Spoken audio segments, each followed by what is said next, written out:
Okay, మనం did ఎప్పుడు use చేస్తాము? జరిగిపోయింది దానికోసం. Very good. మరి విల్ ఎప్పుడు యూజ్ చేస్తాము? ఓకే, మీకు డిడ్తో ఒక సెంటెన్స్ చెప్పండి. డిడ్ యూజ్ చేసి ఒక సెంటెన్స్ చెప్పండి. Did you eat? నువ్వు తిన్నావా? నువ్వు వండావా? Very good. మరి విల్? నువ్వు చూసావా? Very good. నేను ఓకే ఓకే. నెక్స్ట్ విల్తో నేను తెలుగు సెంటెన్స్ చెప్తాను, మీరు విల్ యూజ్ చేసి ఇంగ్లీష్లో సెంటెన్స్ మేక్ చేయండి. ఓకేనా? నేను నడుస్తాను. నేను పరిగెడతాను. నేను రాస్తాను. నేను వండుతాను. నేను వెళ్తాను.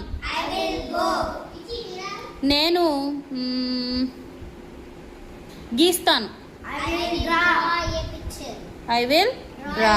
Very good. నెక్స్ట్ నేను కూర్చుంటాను. నేను నిద్రపోతాను. Very good.